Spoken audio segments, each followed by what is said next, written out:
Hey everybody, it's Lex here again. I'm so sorry that I haven't been in contact with you guys. I've been really on and off in a lot of quarantine and the pandemic, and I'm also working with considered essential right now. I don't know what's going to happen in the future, but as of right now, I'm considered essential at my job. So for now, I'll be there, and then so I really don't know, what's to come, and so I'm really sorry about that, but we're gonna get back to normal now. As much as I can to, keep up with everything, because I know you guys are bored too, and want to look at stuff and been looking into things while I've been busy too. So I had to, catch up with you guys, and I'm really, really sorry that I haven't been able to catch up, and but I do miss y'all so much. I miss talking to you a lot, and you know that I still care about you just the same. If I don't respond as quick, it's because I genuinely am busy. I did write a status today on all of my platforms, just stating that if I haven't given you a transcript yet, please email me for any of the psychic or oracle card readings that I've done. And this is Monty. It's my new nephew. He's so cute. Send me an email stating that you haven't received it, because our internet has been in and out due to the rain and things like that. I haven't had a good connection. And on top of that, my company said something about them shutting things down. It was just this big thing. So I've really had a lot of issues with my cell phone, any type of device, and my internet connection. Anyway, so this session or this video was going to be about the Q&A. I wanted you to ask me some questions and kind of just see what my experience is based on what I received. And mind you, whenever I answer, it's not saying it's 100% fact, just like I say all the time. I'm not God, or I'm not that higher power. I'm not going to say, things like that. But I will say from my experiences, what I seen, what I saw, what I heard, things like 100% truthful. I'm not the type to be over exaggerative, because it just wouldn't be real. So if I want to say a real truthful answer, I have to truthfully tell you the experience. I'm just going to say, I guess the initial of the first and last username, just so nothing's out there. But so the first question, how long have you been doing this? So I've been doing this since about, well, let's say I've had these gifts that I kind of was aware of when I was a child. I let it span out on purpose because I didn't want to lose that innocence. I can go deeper into that later, but I didn't want to lose a part of my innocence that I had already lost as a child. And this was part of the innocence that carried with me. Just like me, like I love Scooby-Doo, I love childish things, and I'm also very mature at the same time. So it's like I get to keep that childhood part of me. And with that being said, a lot of people, they take the childish part out of them, that childhood part, the innocence of them, they take it out and they forget. So that's why a lot of people lose their gifts and things like that. And I never lost mine. It just strengthened whenever I was more aware of it, because it was becoming a problem in my, mid-teen type years, especially in my early 20s. It was a problem as well. So also, how do you block a spirit if it's coming to you at a weird time? And this was also very similar to another question that had been asked by the initials AS. So sometimes whenever I'm having a reading, I'll let them know, hey, if I get any information later, it may happen that way. It just depends on the spirit as well. If they even if someone pays for a session, sometimes they may not come through, and I will tell them, hey, they're not coming through today, or I'm not feeling well today.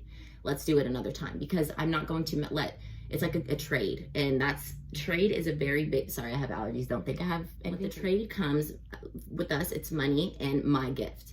It doesn't drain my energy, but I give my energy out doing so. So with that being said, I'm not going to make somebody pay for something and they're not getting the full benefits of it because I'm low, or the other person's not coming through, or person or animal, and I'm going to draw it out and lie about it because they already paid. It's not. So I try to be truthful and say, hey,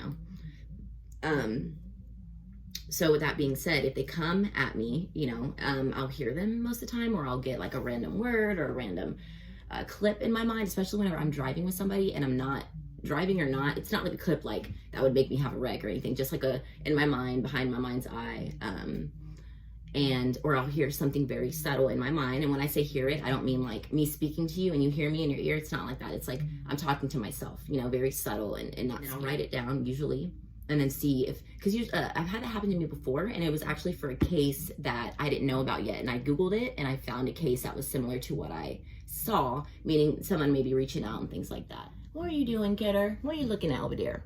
I'm gonna go put you up so you can go play in the living room. Yeah. Let me see what I can get here. I'm trying to put the more lighter questions first, and then we'll go to the more deeper ones later. This is from username YP, any updates on connecting with Nicole Olsen and her daughters. So Nicole Olsen, I believe, was in San Antonio. What was it, San Antonio? And I had done a case on that, which there's videos if you want to watch. So the reason why I stopped, and I've said this numerous times, but it obviously, you know, in a mass, I need to just say it. I don't want to get too much in the business of it and talk too much about it, but I will say that the family, some of the family, I'm not sure if all of them knew, but a lot of, some knew that I was doing readings on them and I was very accurate. And then someone that was more close and immediate to them said that it was very accurate and wanted more. There was a friend of the Olsen family or Nicole that wanted to get deeper into it and actually wanted me to travel there and help. They never followed through with that, and I was making plans to go there, so I was kind of like, you know, if, and not in a rude way at all, but if, again, a trade, if I spend my energy going there doing those things, that's very intense for me to be feeling objects of theirs and doing things like that so I can get closer. Based on my videos, I think you kind of know what's going on. For my safety and others, I don't say, you know, factual statements because, you know, you can't even use it in court. And for me to say that would, you know, it's not my way of doing things. And it's illegal. You know, what if they try to use that information and retaliate or something like that? I would hate for that to happen. So I don't do things like that. But I will say that it is self-explanatory to me. And if the family and some of the family and other people, you know, I won't say family, but some of the other people that know the case kind of get the gist of what's going on based on my videos. If they wanted any more, they could definitely contact me for that so we can actually continue the process. But as of now, I think respecting the family and kind of stopping where I was at based on the information I already received is a good idea. So I did receive a question about animals. This was from LA. So a hummingbird came to you. What does it mean? So when an animal comes to you, it's flocking around you a lot, that thing, and you know, that kind of, so it can mean like, so it could mean joy, playfulness, a bringing in of love, or insinuating a new love, or insinuating an already developed. And of course, you know, hummingbirds could also mean past loved ones coming to visit you. So if that was maybe your favorite animal, maybe theirs, or maybe there's a trait. So look that up, look up traits of a hummingbird, the way that they act, the way that they act with their family, with their loved ones, and think of that with the past loved one of yours. Does that make sense that they would transform into a hummingbird and visit you every once in a while, or give you that sign of a hummingbird based on what you know?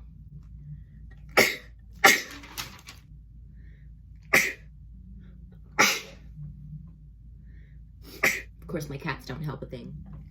All right, this is between me and God now. So this was asked by NG. Dreamt of a certain person for 2 weeks. Sees his name everywhere. So if you should check on him, if this spirit is alive, yeah, this person may want an ear, you know, just someone to listen to them, and just needs help and can't reach out, doesn't know how to reach out at the moment. If they've passed and you're dreaming of them, if they've passed,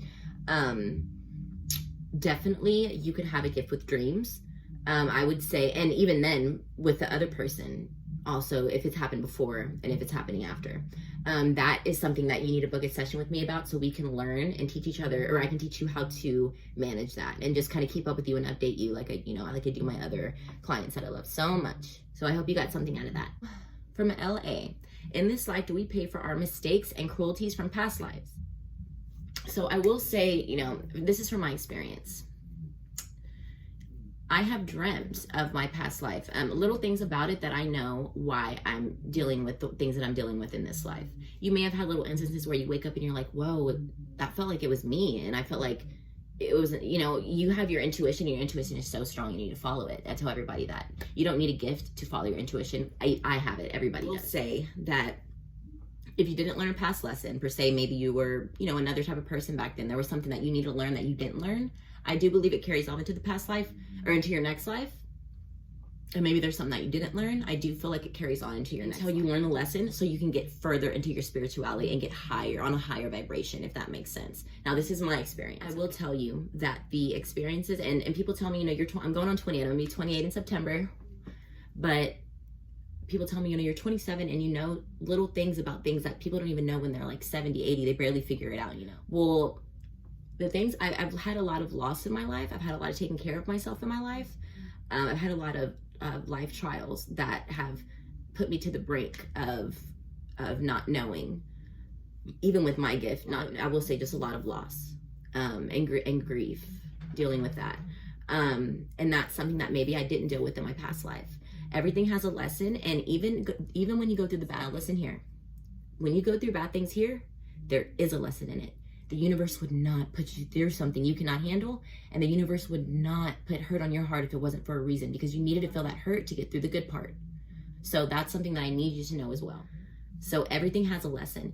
Every single time you do something, take it in and reflect and see what did I learn from that? What could I have learned? Write it down. There was MV who asked, spirits from other dimensions or planets, aka like parallel universes, anything like that, have ever came in contact with something like that? So I will say, me astral projecting a few times back in my early 20s, and this is whenever I started to figure out more that it was starting to take control, and my dreams were telling me to take control before, you know, it gets out of control, right? So what was happening was I would have a few dreams of astral projecting, and it's happening now, you know, on and off, but I know how to control them more, so it's easier. So I will say that there is an in-between, and I've said this before, there's an in-between of this world, and there could be hundreds, thousands, I'm not sure, and I'm not gonna go too deep into that either, because I'm telling you my experience. So I was in between dreaming and, you know, of course, consciousness. I was in my house, and I was able, the only way that I knew I could stay in the world of in-between without drifting away,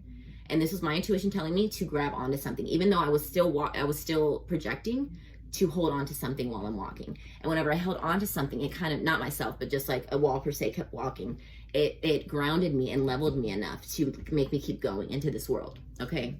So everything was the same. It was more like, you know how you can see auras and things like that. That's what the in-between looked like. I also did have, you know, a few dreams of, now I'm not gonna get all scientific into it again, but you can, I don't know how to explain this. All of us are atoms.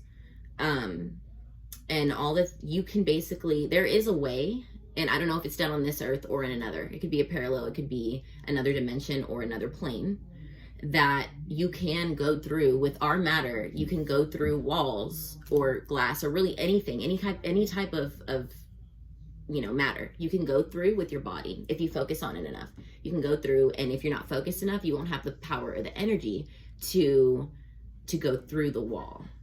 I don't know if, you know, again, I don't know if that's happened here, but I know that it can happen because I did it in a dream. And whenever I do it in a dream, if I know that I'm awake and conscious, I know that it's something in another world. To do it enough, I knew that whenever I didn't get enough strength, I knew that it didn't happen. So I had to open the door by opening the door versus just going through the wall. And whenever I did it, I was on my back. Let's say I was on my back against that wall. And then I would think about it as hard as I could. And it does drain your energy. So when I woke up, I was like super drained. But then you're laying there, and then your body just goes into it, and then you're into the next. And I knew I could do that there, but you know, here, of course, that wouldn't be a thing. So when family members argue, I got this from LW. What spirits are in my house? Seems to come when family members argue. So this could be a dark energy. And when I say a dark energy, I mean, whenever, and you know, people say there's such thing as haunted houses, right? Well, if you believe that, think of this. Whenever people fight and argue in the house, there's this energy that that everybody gives off. And then there's the energy that they're giving off that the others are soaking in. And that's why they get so angry and mad, right? This energy manifests.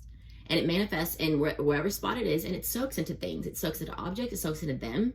It drains the life out of somebody who's not arguing. Maybe they're just in the vicinity. It'll drain the life out of them because they're taking the good out of that person to keep fueling themselves. So it's like you're the sponge, and you know, things like, so it's like everybody is soaking up each other's things. It makes this big manifestation of darkness. So it could be that you're feeling, and not an actual spirit.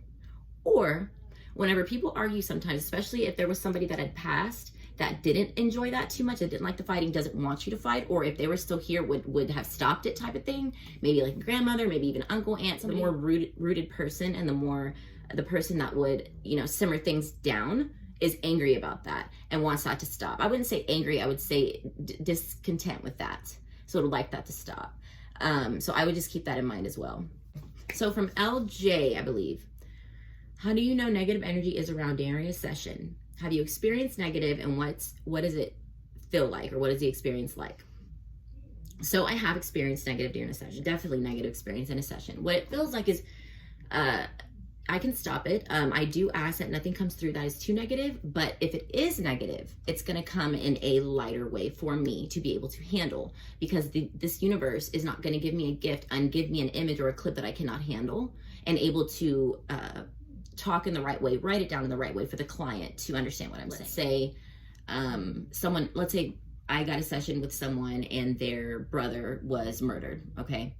I won't see each, I won't see the horrid, like the gory but I will get the scene of it, what it looked like, but very vague. Let's say I see someone lay on the ground with a little bit of, with a red spot right here, or very distinctively not gory for me. Enough to explain, enough to be respectful, and as if someone was explaining to me how they passed. So I can relate to the other person, so that's why it's validated, and I'll be able to know a little. So I don't have room for it, if that makes sense, for the negativity. AG asked about demonology help. I don't deal with demonology. I don't have nothing to do with it. Not that I knock it. I don't knock anybody's, whatever you want to do is fine. I don't do that. I don't even deal with tarot cards. I do oracle cards. So I can't help you with that, and I don't know who could help you with that, but I would definitely, if you want to look into it, go look into it and find your sources elsewhere and use your intuition on all things and do it with the right intention. Someone asked, KL, ever given a reading and spirit tried to enter body? No, that doesn't happen, but I do feel, and the closest thing to that, I'm an empath, so I also feel. So I'll feel grief. I'll feel if the person felt lost right now or back then, I'll say that. If they felt angry, if they felt regret, all of those things, if they felt panicky. A lot of times whenever someone died tragically, I will get that feeling of panic beforehand, so I'll know what's going on. So sometimes spirit can't always relay the message, even if they're a newer spirit and kind of trying to be more intelligent with their work, not enough energy on the other side, things like that. By NYS, has a reading ever scared the shit out of you? Now, I've had a dream where I was stuck in the middle of being conscious, of course, and dreaming of this bad, I wouldn't say it was a demon, it was a darker energy kind of trying to force its way through. I wasn't cleansing myself a lot at the time. There's always people who want bad for me, even though I do my things with the best intentions. I have a past like everybody else. I'm sure I've pissed some people off, just little things that come from me. And of course, everybody has inner issues as well that they still got to deal with. I'm 27. You have to grow. You're always going to grow. There's always going to be lessons. So the person I am now, I'm not apologizing for, because in 5-10 years, I'll be someone different, just like in the dream, I woke up and the creature was still in front of, I kind of opened my eyes and realized I was awake, and then it went away. So do I believe in, I believe in good, which means there's always going to be bad. There has to be a balance. So that is true. I won't say, I respect all religions, so I won't say demon or devil or something like that, but there is that darker energy, yes. Now, I know that a lot of you, had started with watching my video reading on the Watts case. So with Shanann, Chris Watts, Nico, Bella, and Cece. And that was a case that I was accurate on, and it kind of got me going into doing YouTube. With that being said, when I first started reading, and I had already been doing this for years, but I went ahead and recorded this one. Shanann was a very strong spirit, as you know. Whenever I was reading her, the first or second time I read her, I told her to take me back to the moment when this happened. What did you feel? Okay, what was going on? I immediately, my heart was panicking. My heart was racing, and I was like, okay. So I kept my cool. And then I felt, not the hands on my neck, but just the restriction. Like it was invisible, and I couldn't feel it here. It was inside. Like I couldn't help it. Slowly and I was like, okay. And I let it go, but it scared me half to death because I didn't know, at that point I was like, okay. But it was her just trying to tell me slowly what she felt. And then I got to, then find out later that she was choked. But that scared me because that was the first time that's ever happened. So I was like, why is it? I was like, what did I eat? I was thinking I ate like something I was allergic to or something, but it was just the lighter feeling. And it was just like, this is what happened. And sometimes it'll be different. Sometimes I just feel like something right here, very light. But it was right there. She's a strong spirit, a lot of energy, and she wanted the truth to come out. It did anyway, but after I did the reading. That's all the questions that I had. You can always ask me questions, and I'll probably do a Q&A later. And all my information to book is down below. No more face tattoos for me, though. I just thought that was nice. But yeah, so I love y'all so much. Y'all have a great, great week, okay?